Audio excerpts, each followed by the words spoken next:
الرحمن الرحيم تبارك الذي بيده الملك وهو على كل شيء قدير الذي خلق الموت والحياة ليبلوكم أيكم أحسن عملا وهو العزيز الغفور الذي خلق 7 سماوات طباقا ما ترى في خلق الرحمن من تفاوت فارجع البصر هل ترى من فطور ثم ارجع البصر كرتين ينقلب إليك البصر خاسئا وهو حسير ولقد زينا السماء الدنيا بمصابيح وجعلناها رجوما للشياطين وأعتدنا لهم عذاب السعير وللذين كفروا بربهم عذاب جهنم وبئس المصير إذا ألقوا فيها سمعوا لها شهيقا وهي تفور تكاد تميز من الغيظ كلما ألقي فيها فوج سألهم خزنتها ألم يأتكم نذير قالوا بلى قد جاءنا نذير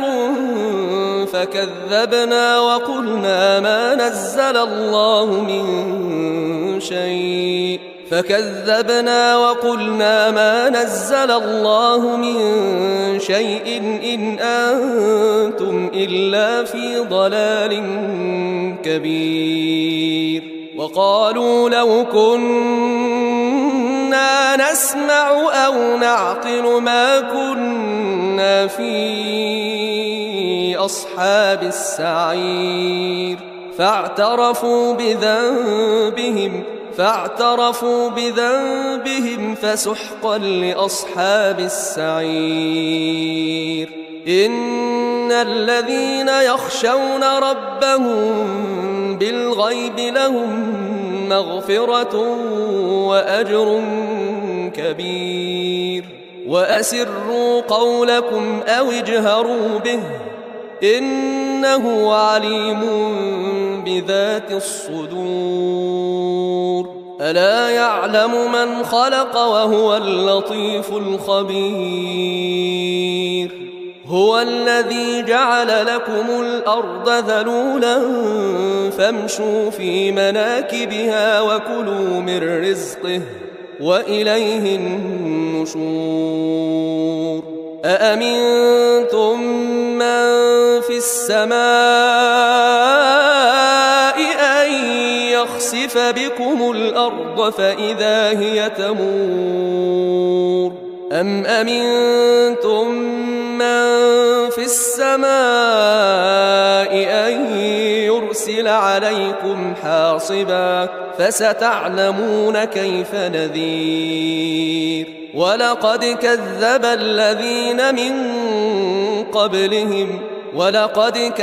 الذين من قبلهم فكيف كان نكير أولم يروا إلى الطير فوقهم صافات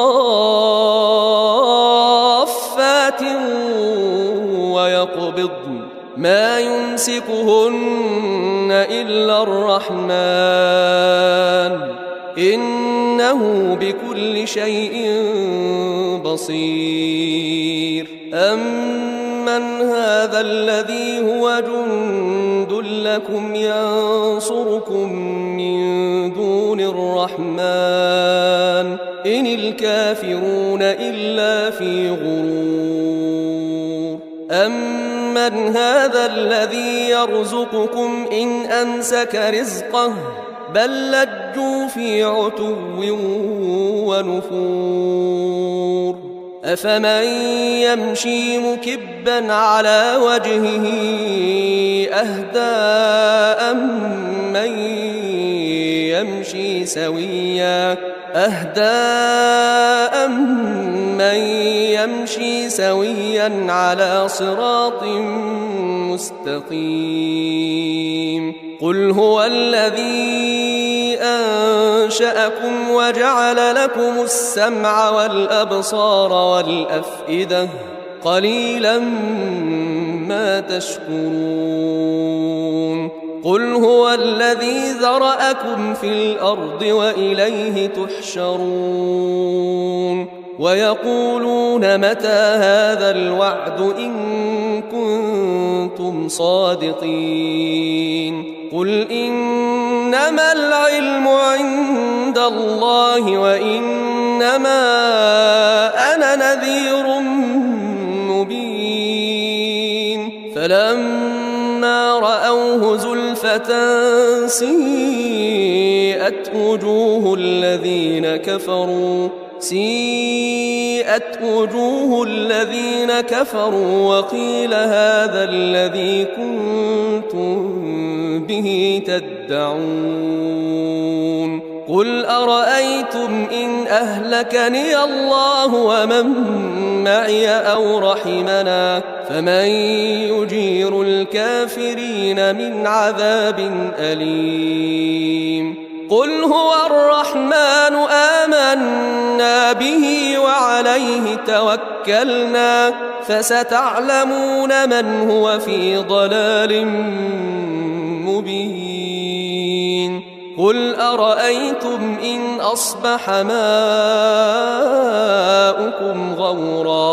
قل أرأيتم إن أصبح ماؤكم غورا فمن يأتيكم بماء معين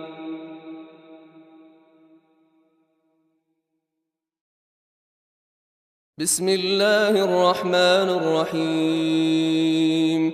الحمد لله الذي أنزل على عبده الكتاب ولم يجعل له عوجا قيما لينذر بأسا شديدا من لدنه ويبشر المؤمنين الذين يعملون الصالحات أن لهم أجرا حسنا ماكثين فيه أبدا وينذر الذين قالوا اتخذ الله ولدا ما لهم به من علم ولا لآبائهم كبرت كلمة تخرج من أفواههم إن يقولون إلا كذبا فلعلك باخع نفسك على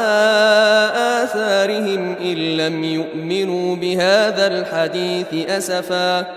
إنا جعلنا ما على الأرض زينة لها لنبلوهم أيهم أحسن عملا وإنا لجاعلون ما عليها صعيدا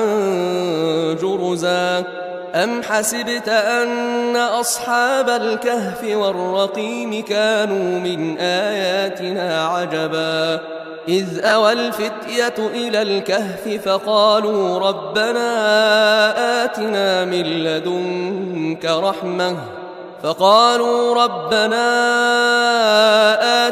من لدنك رحمة وهيئ لنا من أمرنا رشدا فضربنا على آذانهم في الكهف سنين عددا ثم بعثناهم لنعلم أي الحزبين أحصى لما لبثوا أمدا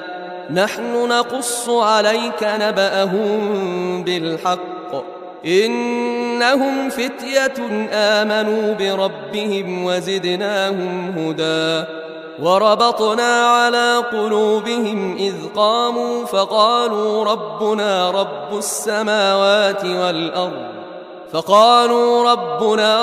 السماوات والأرض لن ندعو من دونه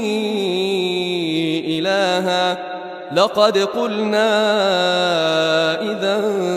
شططا هؤلاء قومنا اتخذوا من دونه آلهة لولا يأتون عليهم بسلطان بين فمن أظلم ممن افترى على الله كذبا وإذ اعتزلتموهم وما يعبدون إلا الله فأووا إلى الكهف ينشر لكم ربكم من رحمته ويهيئ لكم من أمركم مرفقا وترى الشمس إذا طلعت تزاور تزاور عن كهفهم ذات اليمين وإذا غربت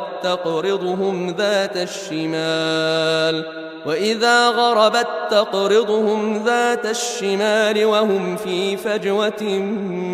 منه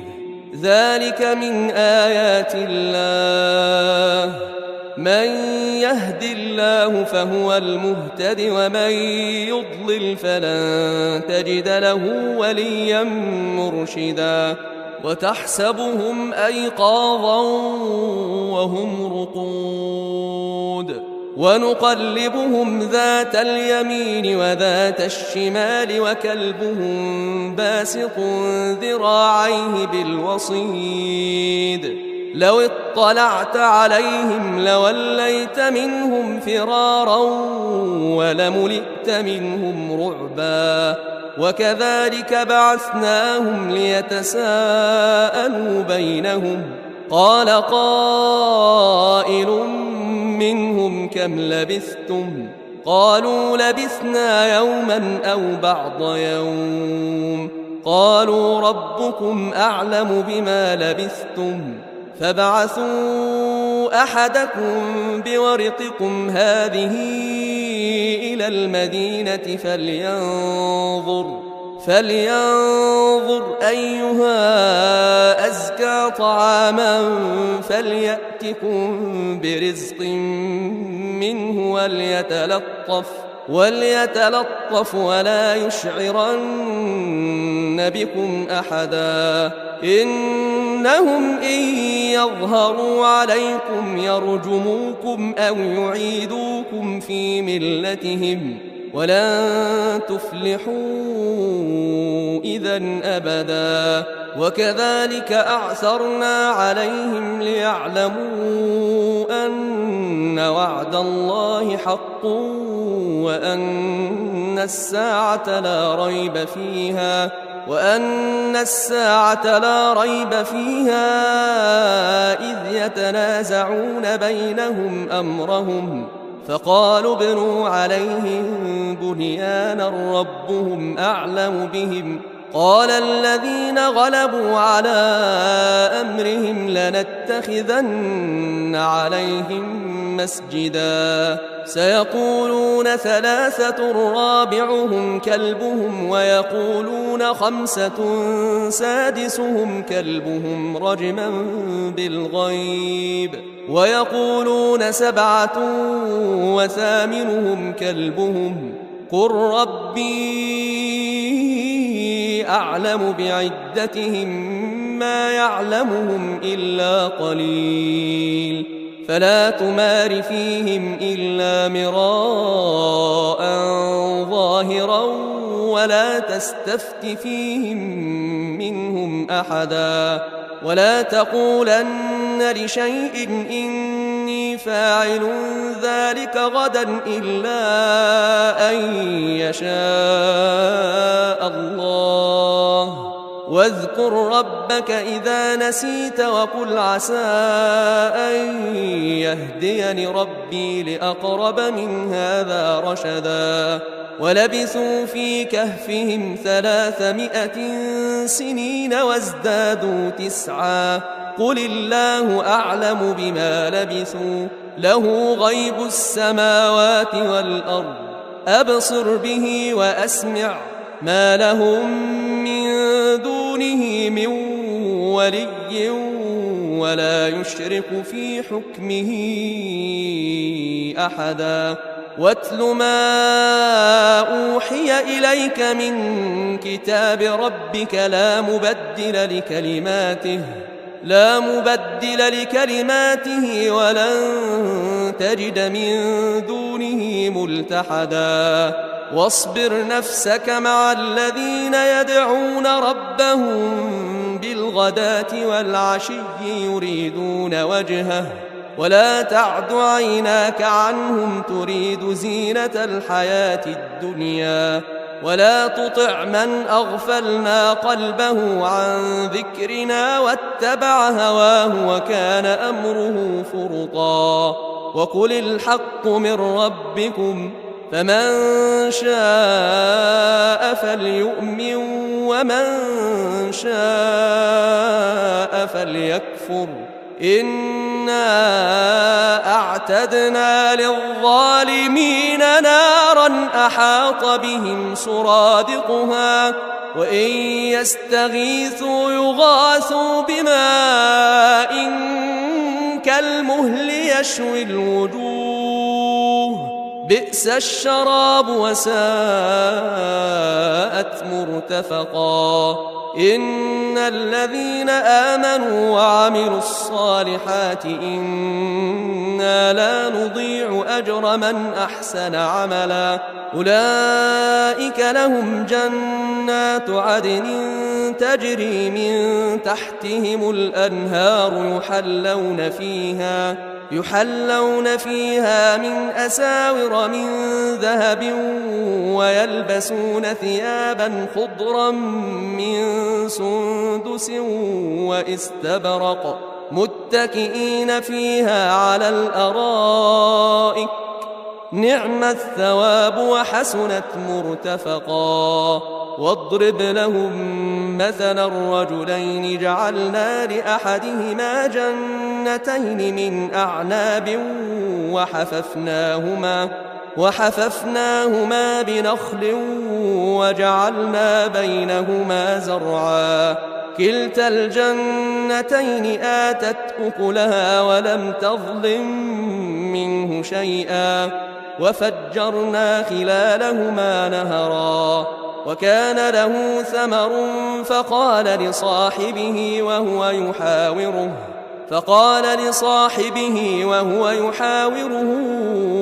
أنا أكثر منك مالا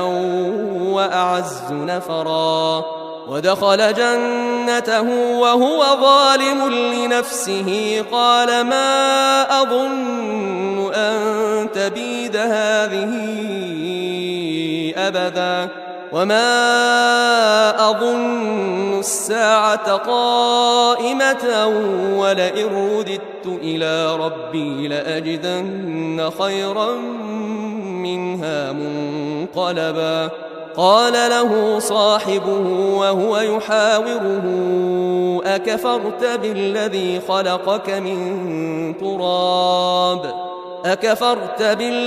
خلقك من تراب ثم من نطفة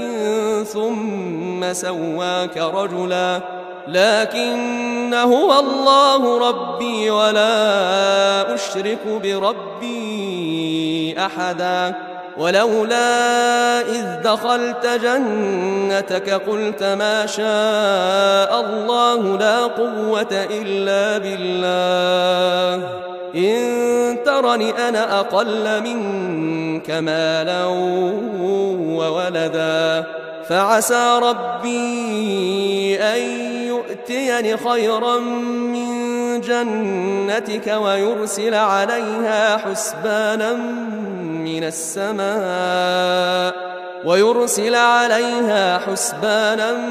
من السماء فتصبح صعيدا زلقا أو يصبح ماؤها غورا فلن تستطيع له طلبا وأحيط بثمره فأصبح يقلب كفيه على ما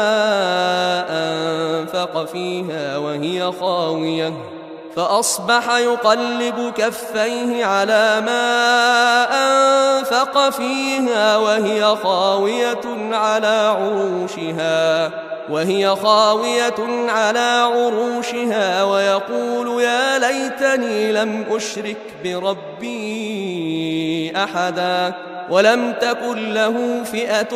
ينصرونه من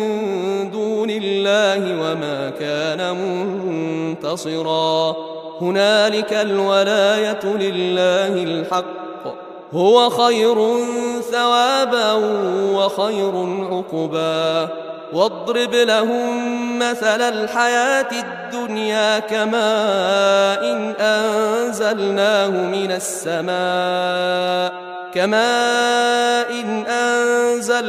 من السماء فاختلط به نبات الأرض فأصبح هشيما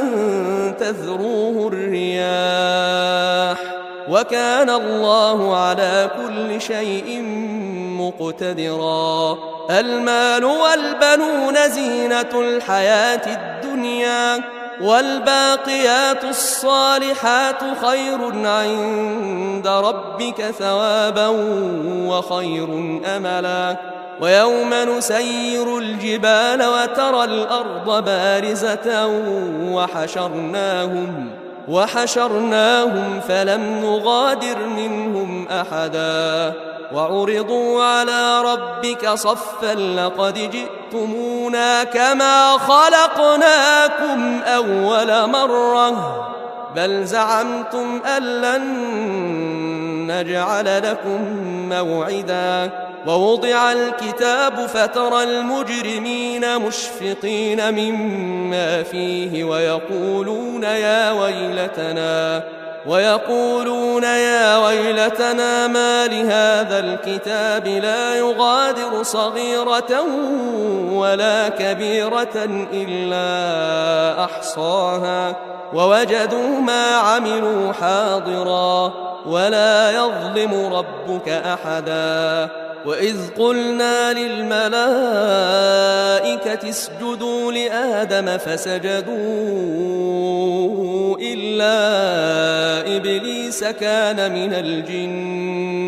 إلا إبليس كان من الجن ففسق عن أمر ربه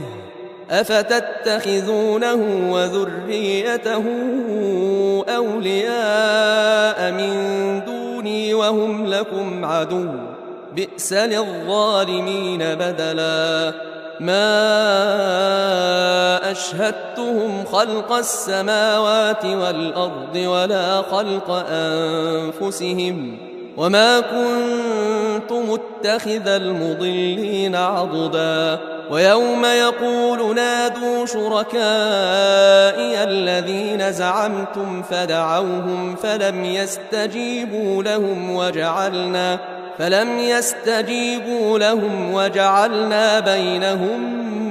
موبقا ورأى المجرمون النار فظنوا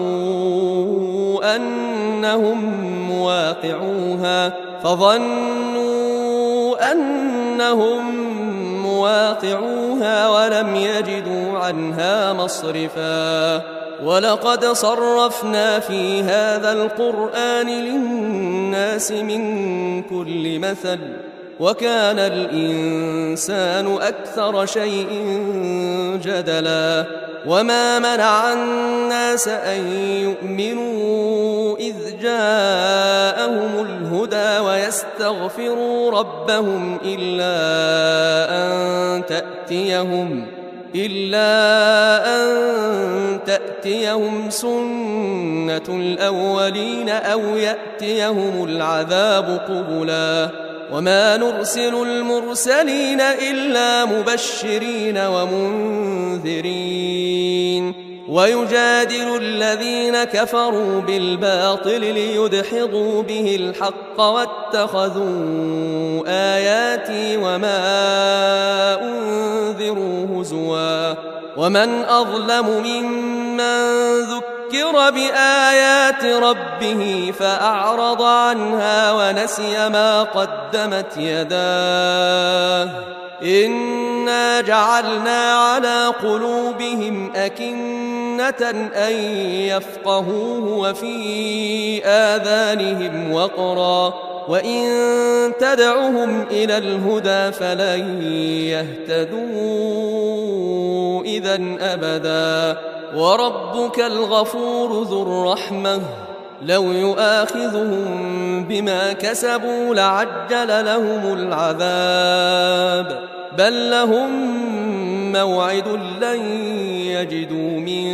دونه موئلا وتلك القرى أهلكناهم لما ظلموا وجعلنا لمهلكهم موعدا وإذ قال موسى لفتاه لا أبرح حتى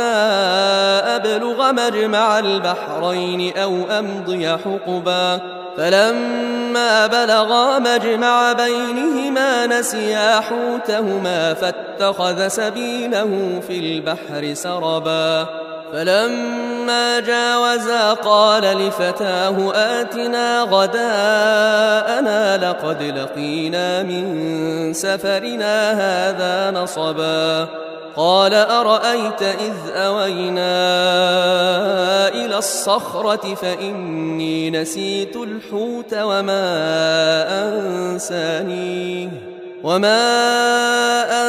أنسانيه إلا الشيطان أن أذكره واتخذ سبيله في البحر عجبا قال ذلك ما كنا نبغ فارتدا على آثارهما قصصا فوجدا عبدا من عبادنا آتيناه رحمة من عندنا وعلمناه من لدنا علما قال له موسى هل أتبعك على أن تعلمني مما علمت رشدا قال إنك لن تستطيع معي صبرا وكيف تصبر على ما لم تحط به خبرا قال ستجدني إن شاء الله صابرا ولا أعصي لك أمرا قال فإن اتبعتني فلا تسألني عن شيء حتى أحدث لك منه ذكرا فانطلقا حتى إذا ركبا في السفينة خرقها قال أخرقتها لتغرق أهلها لقد جئت شيئا إمرا قال ألم أقل إنك لن تستطيع معي صبرا قال لا تؤاخذني بما نسيت ولا ترهقني من أمري عسرا فانطلقا حتى إذا لقيا غلاما فقتله قال أقتلت نفسا زكية بغير نفس لقد جئت شيئا نكرا قال ألم أقل لك إنك لن تستطيع معي صبرا قال إن سألتك عن شيء بعدها فلا تصاحبني قد بلغت من لدني عذرا فانطلقا حتى إذا أتيا أهل قرية استطعما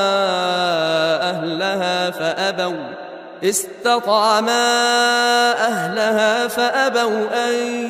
يضيفوهما فوجدا فيها جدارا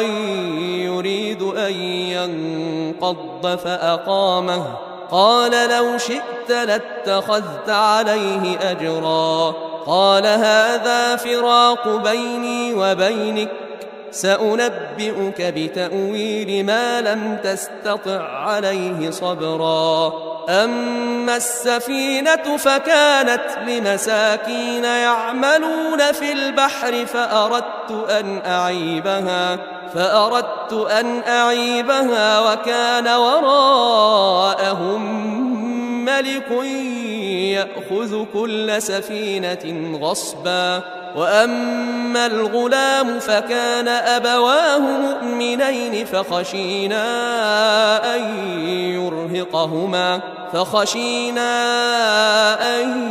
يرهقهما طغيانا وكفرا، فأردنا أن يبدلهما ربهما خيرا منه زكاة وأقرب رحما. وأما الجدار فكان لغلامين يتيمين في المدينة وكان تحته كنز لهما وكان أبوهما صالحا فأراد ربك أن يبلغا أشدهما ويستخرجا كنزهما رحمة من ربك وما فعلته عن أمري ذلك تأويل ما لم تسطع عليه صبرا. ويسألونك عن ذي القرنين قل سأتلو عليكم منه ذكرا. إنا مكنا له في الأرض وآتيناه من كل شيء سببا فأتبع سببا حتى إذا بلغ مغرب الشمس وجدها تغرب في عين حمئة ووجد عندها قوما قلنا يا ذا القرنين إما أن تعذب وإما أن تتخذ فيهم حسنا. قال أما من ظلم فسوف نعذبه ثم يرد إلى ربه فيعذبه عذابا نكرا. وأما من آمن وعمل صالحا فله جزاء الحسنى وسنقول له من أمرنا يسرا. ثم أتبع سببا حتى إذا بلغ مطلع الشمس وجدها تطلع على قوم لم نجعل لهم من دونها سترا. كذلك وقد أحطنا بما لديه خبرا. ثم أتبع سببا حتى إذا بلغ بين السدين وجد من دونهما قوما لا يكادون يفقهون قولا. قالوا يا ذا القرنين إن يأجوج ومأجوج مفسدون في الأرض فهل نجعل لك خرجا على أن تجعل بيننا وبينهم سدا. قال ما مكني فيه ربي خير فأعينوني بقوة أجعل بينكم وبينهم ردما. آتوني زبر الحديد حتى إذا ساوى بين الصدفين قال انفخوا حتى إذا جعله نارا قال آتوني أفرغ عليه قطرا. فما استطاعوا أن يظهروه وما استطاعوا له نقبا. قال هذا رحمة من ربي فإذا جاء وعد ربي جعله دكاء وكان وعد ربي حقا. وتركنا بعضهم يومئذ يموج في بعض ونفخ في الصور فجمعناهم جمعا. وعرضنا جهنم يومئذ للكافرين عرضا. الذين كانت أعينهم في غطاء عن ذكري وكانوا لا يستطيعون سمعا. أفحسب الذين كفروا أن يتخذوا عبادي من دونه أولياء إنا أعتدنا جهنم للكافرين نزلا قل هل ننبئكم بالأخسرين أعمالا الذين ضل سعيهم في الحياة الدنيا وهم يحسبون أنهم يحسنون صنعا أولئك الذين كفروا بآيات ربهم ولقائه فحبطت أعمالهم فلا نقيم لهم يوم القيامة وزنا ذلك جزاؤهم جهنم بما كفروا واتخذوا آياتي ورسلي هزوا إن الذين آمنوا وعملوا الصالحات كانت لهم جنات الفردوس نزلا خالدين فيها لا يبغون عنها حولا قل لو كان البحر مدادا لكلمات ربي لنفد البحر قبل أن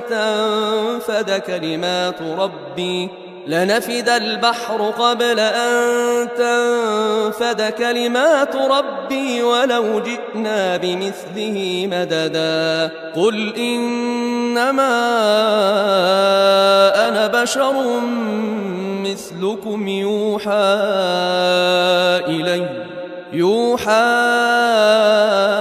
إلي أنما إلهكم إله واحد فمن